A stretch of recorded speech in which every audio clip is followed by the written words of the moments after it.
I have long been a proponent of educating the consumer. Actually, all three of us are old enough to remember an old ad. At Sims, an educated consumer is our best customer. I think there is a fine line here because I think there's a lot of people who think they know more than they do. The Dunning-Kruger effect is strong in this industry for sure. And that is both on the consumer side of it or the buyer side, and many times on the integrator side too. And I'm not trying to be derogatory, but there's a lot to learn and there's a lot of assumptions that people know more than they do. If you're not familiar with the Dunning-Kruger effect, here it is briefly. The less you know about something, the more you think you know about it. Yes, it's confidence versus competence. Yes. You think you're an intellectual, don't you, Ape? Apes don't read philosophy. Yes, they do, Otto. They just don't understand it. Bose and Epson partner together for a brand new projector. The impact of streaming on CI and educating your customer for a better experience. All that and more next on ResiWeek.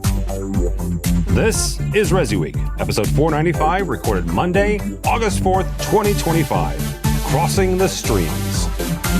This is ResiWeek, the weekly look at the residential side of the AV industry. My name is not Matt Scott, but I have better hair than he does. I'm Tim Albright, with us to discuss the news and information. First and foremost, Arlen Schweiger from Rise Media Group. Welcome, sir. Thanks for having me, Tim. And shout out to Matt, wherever he might be right now. Who knows? But yeah, appreciate coming back on the show. He's stuck in customs somewhere. I am certain of it.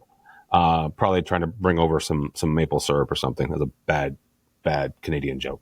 Also with us is Dave Pedigo, my brother from Trinnov. Welcome, sir. Thank you. I appreciate being here, and I can concur that you have better hair than Matt, and I will apologize about my lighting where I look like I'm starring in the movie Transylvania 6-5000. But you're assuming that people are watching. They could just be listening to your dulcet tones. Well, just so you know, I have a face for radio and a voice for newsprint. So there you go. Second half of that joke is that I haven't heard that one in a while. The face for radio, 100%. If you remember Holly Keller or Holly Monhoot from CBS, she's the one who said I had a voice for newsprint. That's a pretty good one. All right. First and foremost, Epson has unveiled a brand new sub $4,000 Pro Cinema projector, and quite frankly, more notably, announced a strategic partnership with Bose to launch a dedicated series of quote-unquote sound by Bose projectors. These are slated to arrive in the U.S. By September 2025, with broader global availability to follow. This move aims to merge Epson's compact and precise projection technology with Bose's custom audio systems for all-in-one entertainment solutions. Arlen, we're going to start with you on this. You've spent an awful lot of time, an awful lot of years covering partnerships like this. What exactly do we think that this is going to benefit, and who is going to benefit on either the Bose side or the Epson side or even the consumer? The way I see this rolling out is it seems to me that they're trying to capitalize more on the multi-purpose room media trend. So for consumers, who aren't going to have a dedicated room, or maybe they want some kind of mobile-friendly projector that they can move around if they need to, I think the consumer is going to benefit.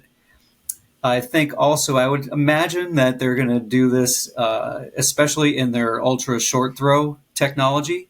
I think that would make a lot of sense because those types of projectors, again, you could set them up on a console table or cabinet, something like that. They're not necessarily going to be mounted to a ceiling where you can't hear the audio very much at all.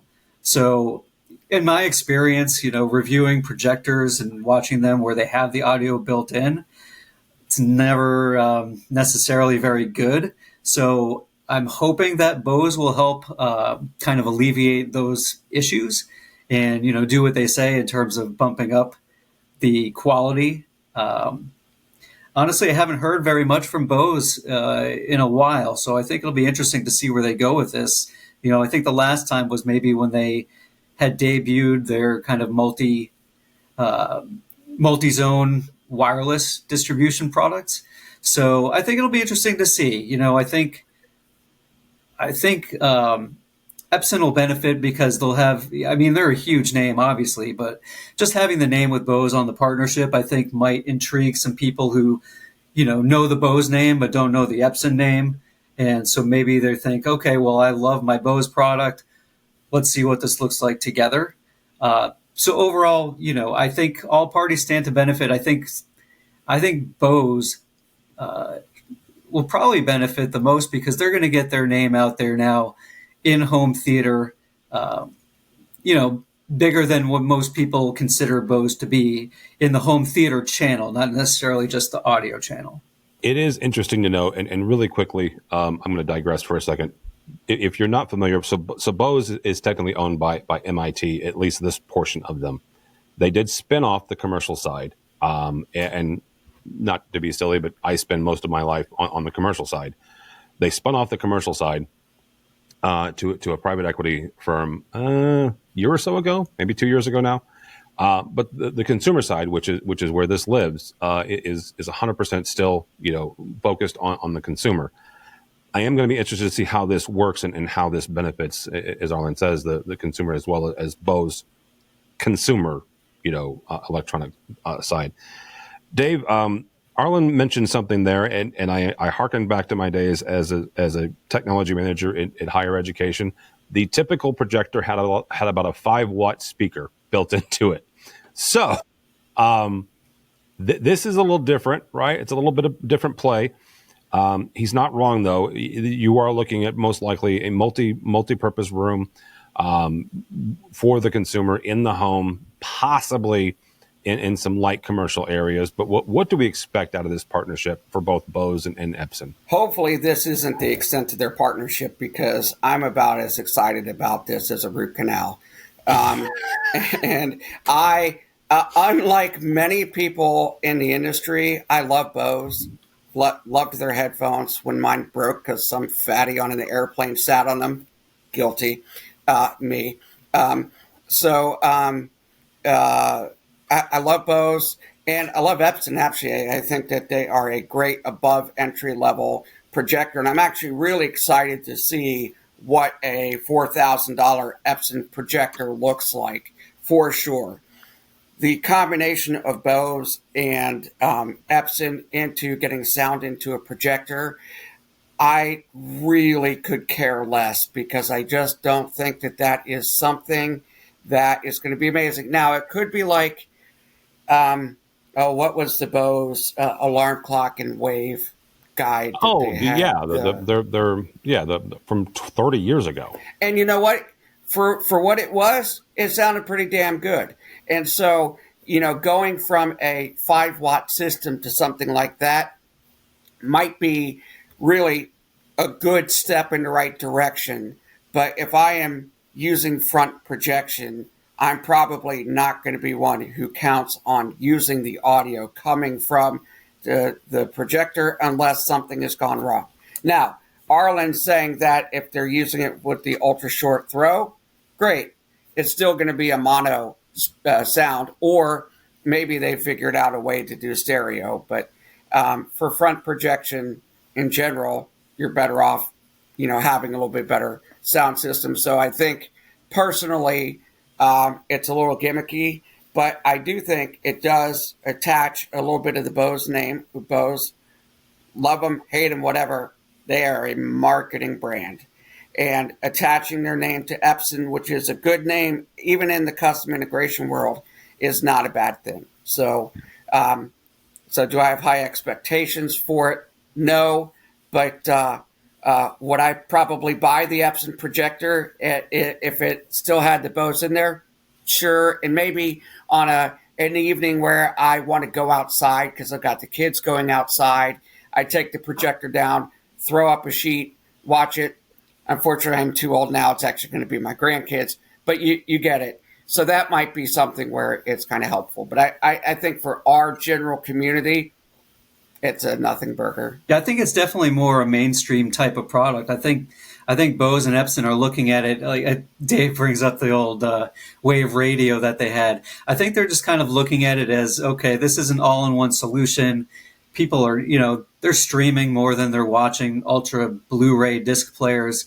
I think they're just looking to really make it as simple as possible for the average consumer. Now, what'll be interesting is to see how it fits into dealers' portfolios. or if it's something that, we're just seeing at retail, online, that kind of thing will be interesting to see. So, Arlen, you bring up a good point there, and I don't want to digress too much, but it's interesting. You mentioned the fact that people are streaming more than watching, Blu-rays or quite frankly, or systems like Kaleidoscape.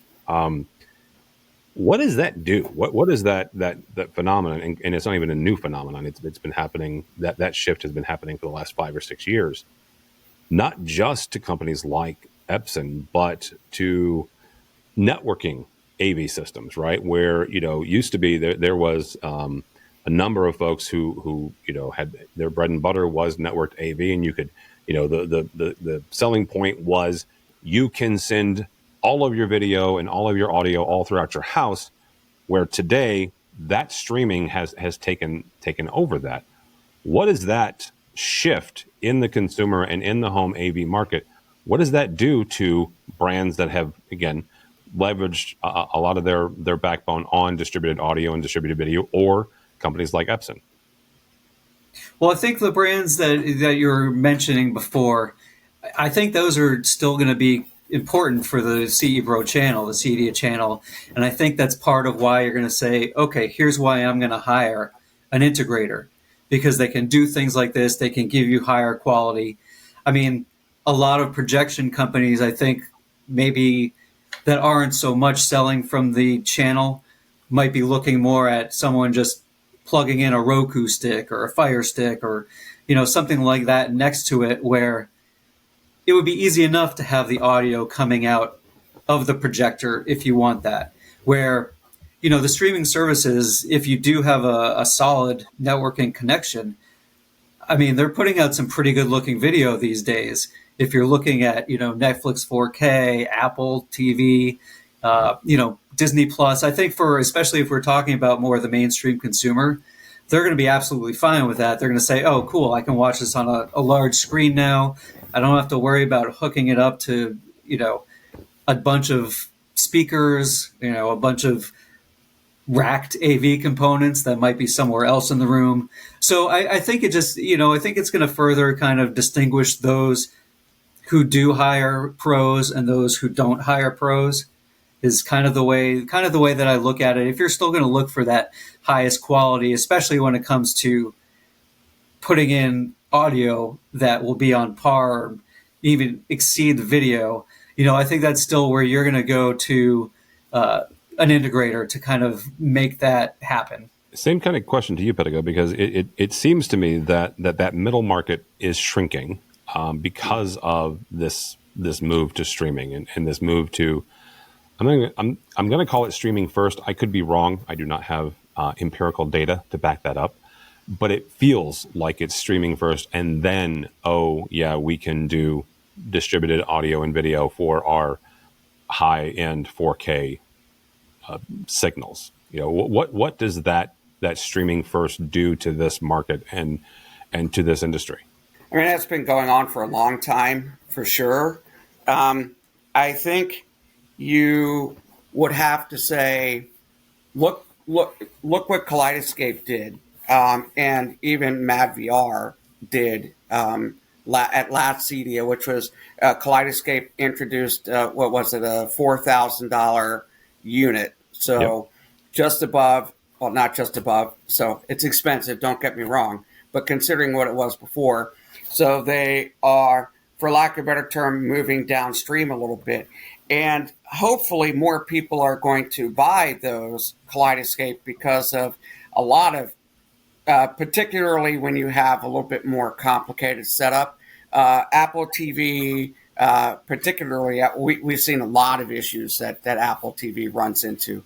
So I think that there is a market to move downstream a little bit for the more expensive equipment, for lack of a better term, to make it a little bit more in reach with the average, higher, willing to spend more, but not spend $100,000 or let's say $10,000, $15,000 on a media server seems preposterous to somebody, but $4,000, I can afford that. So I think that you'll see more and more some products going down a little bit in price, offering fewer advantages to those, so that they can still sell the expensive stuff. And then some people being able to get up to grasp it. But there's no doubt that we're not getting away from streaming. I mean, streaming's been here for a long time. The quality is actually pretty superb. And, so I don't see any shift back to Blu-ray. I mean, sure, there are some people who might, but so ultimately, I think there is a market for the CD dealer, the CD integrator, even let's say the integrators who are doing the smaller systems, the $10,000 to $15,000 theaters, those kind of things, and beyond. All it is what car am I choosing to get the content from point A to point B, and so.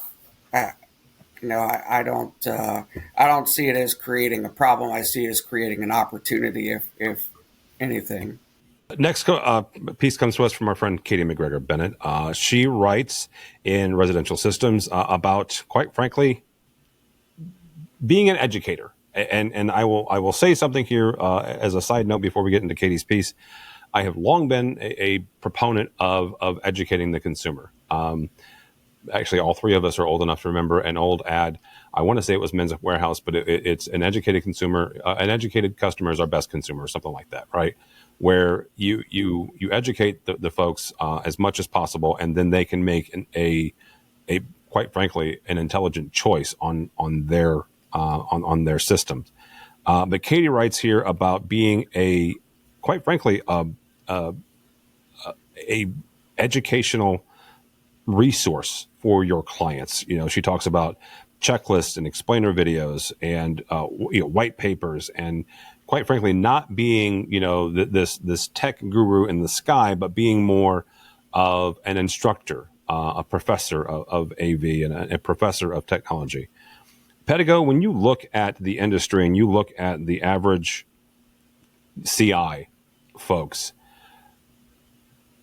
how do we get them to grasp this, and how do we get them to wrap their head around being an educator instead of a salesperson? Let me start out first by saying that of all the articles that you sent me this week, Katie's was my favorite, and it's no surprise. I love Katie to death. I think she's amazing, and she's spot on. I love the concept of the education and steering people towards what they need, not what you want. Kind of thing. I am not a hard salesman at all.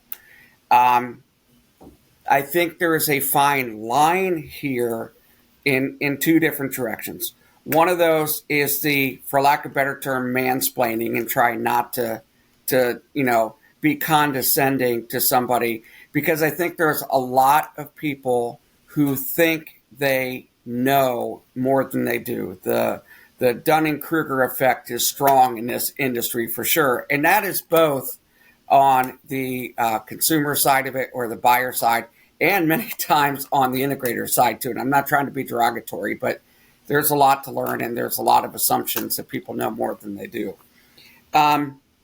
So it's hard to do. However, we are in the golden age, the beginning of the golden age of artificial intelligence. And so if you're an integrator and you want to go down this route, and I think it's great. So, I'll give you an example. We're revising our level 1 certification, doing a lot more of it online.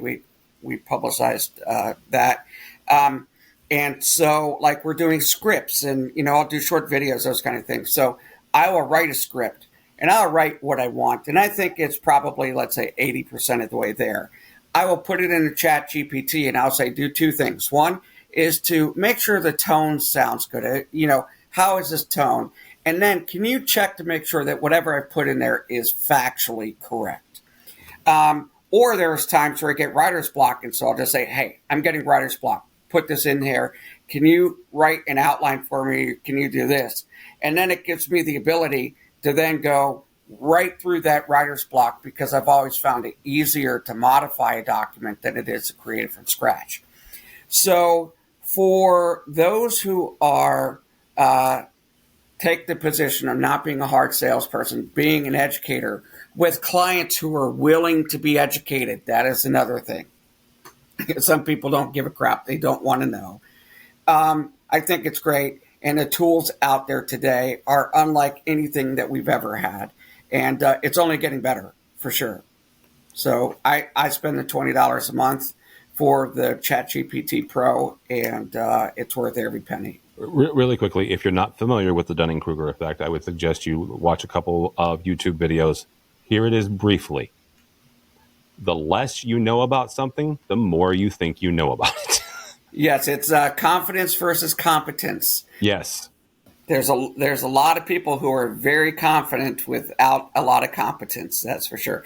Basically, like, you feel like you know a lot right at the beginning. And as you start to learn more, you realize that you know less and less and less and less and less until you get to like the Floyd Tool level. And then you can go back up. Arlen, same kind of question is how do we get CI dealers to grasp this concept and quite frankly embrace it? Yeah, well, the first thing I think, since Dave was talking about it, there are so many ways and so many tools out there that you can make yourself be more presentable as the authority, the expert on the topics that you're going to be talking to, not only homeowners, but say interior designers and architects and all of those people as well. So, it could definitely help with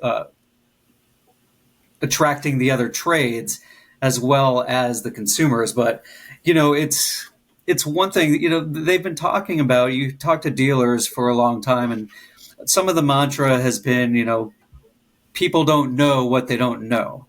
So that's kind of been like, talking the talk, but walk the walk to do with that. How are you going to relay that to the consumer? And it has to be through education, or it has to be through, all right, you're going to find us on social platforms. And then when you come to talk to us, and I don't know how many dealers do, like, okay, if you want to come in and have a free consultation about what you might be getting. But I think once you're able to hook them in, then that's when you really have to educate them. Or maybe you put like a little breadcrumb out there and say, hey, did you know this? Did you know you could do this with a control system or a lighting system or whatever? Give them one tidbit that makes them think, and then come in and learn a whole lot more about your system. Because, like I said, the dealers talk about it a lot, but it's really, doing an action on that, whether it's, you're talking about yourself providing more value to a customer than just a single transaction or whatever. Well, part of that value has to be telling them about, here's what you should probably have in your home. We're going to listen to you and give kind of our interview about, how do you use your home? How do you use certain spaces? And we're going to take a look at that because of our professionalism and because of our expert value on these things. Here's why you should learn about this. And I think that also goes along with integrators saying that they're going away from the tech talk and they really want to be more about the narrative, the storytelling, the bringing people through room by room and, doing it that way, as opposed to, all right, here's the tech specs you need on your new projector or your new multi-room audio system or whatever it's going to be. So I think the tools are out there. I've heard ChatGPT used a lot, not only to come up with your own types of, whether script might be a right thing, but, your own type of material that you can create, but also as a way to practice. I've heard people use of ChatGPT to practice interviewing a potential client. And so they can, you could use that and say, all right, well, what should I improve on here? Where should I go with this question they might have and this question? And, not only that, but these days when people are going to search for you, we know that consumers do lots of searches before they go out and make purchases. Yep. So they're going to look and, maybe they're going to hope to have some sort of Amazon review come up or, whatever else come up when they search for home theater or who can install home theaters in my area. And it's going to be important for integrators with the way that the new Google search algorithms are going, where they're throwing stuff out the window and leaning more on, third-party authority in certain subjects. They're going to need to do some of that on their own site, and where they're going to have something in blogs where it's going to be, we know the answer to that question, and that's likely to better show up in the search rankings. So I think all that combined, there's just a lot more incentive to do that these days, I think, because, we know they've always competed with the Amazons or, the Google searches to come up with something, and, oh, hey, maybe they're going to go try and find the lowest price thing they can. Or they're going to, like Dave said, of course, it's on the consumer as well to want to be educated.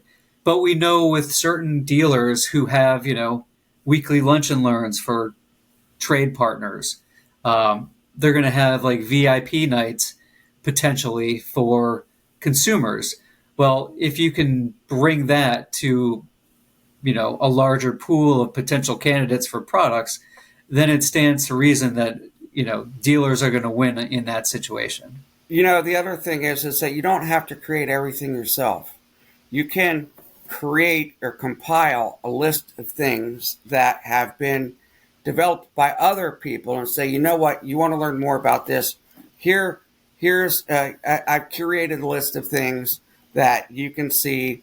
So here's my opinion on things, and you can see other people's opinions as well. So don't feel like you have to create all of your own stuff. It doesn't make sense because there's so many good pieces of information out there, whether it's from a trade organization or a standards body or from a personality.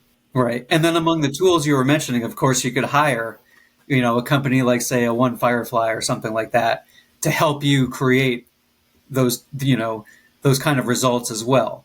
But yeah, I definitely agree. I mean, there's so much content out there, associations. I know buying groups tout all of the resources they have that I think in their mind go, less used than they should be, at least based on all the buying group conferences that I've attended.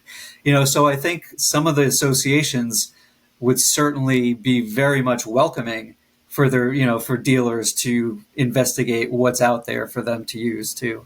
One would hope. So, You would all hope. right, gentlemen. Thank you both so much. Mr. Dave Pedigo, how do people connect with you or Trinnov? Well, Trinnov, very easy, Trinnov.com. Me on X, Twitter, whatever you want to call it, it's at Dave Pedigo, and Dave Pedigo, Dave.Pedigo at Trinnov.com. Mr. Arlen, good to see you, sir. How do people connect with you or Rise? Good to see you. First, I'll say with Dave, I saw Trinnov at this weekend's Audio Advice Live show. Oh, nice. People are in John for a Harris. great CD Expo. Absolutely. Awesome. Yes. So Rise Media Strategy is the website, risemediastrategy.com. My new email address there, it's Arlen, Arlen, at Rise Media Strategy. And as always, you can look me up on LinkedIn too, just Arlen Schweiger. Should be easy enough to find. I think I'm the only one on LinkedIn with that name. There's like 10 Tim Albright, so I am very envious of you. My name is Tim Albright. Do not follow me anywhere because at this point I'm about ready to start complaining about the Chicago Bears. But go by the website if you would, please, AVNation.tv. That's AVNation.tv. You will find this program and a host of others. If you enjoyed my dulcet tones and my questions to really smart people, you can catch me where I do my actual show called AV Week, where we look at the commercial side of this industry. We post that every Monday. But you can find that show and a host of others at AVNation.tv. That's AVNation.tv. Thanks so much for listening. Thank you so much for watching. That is all the time we have for ResiWeek. The network for the AV industry.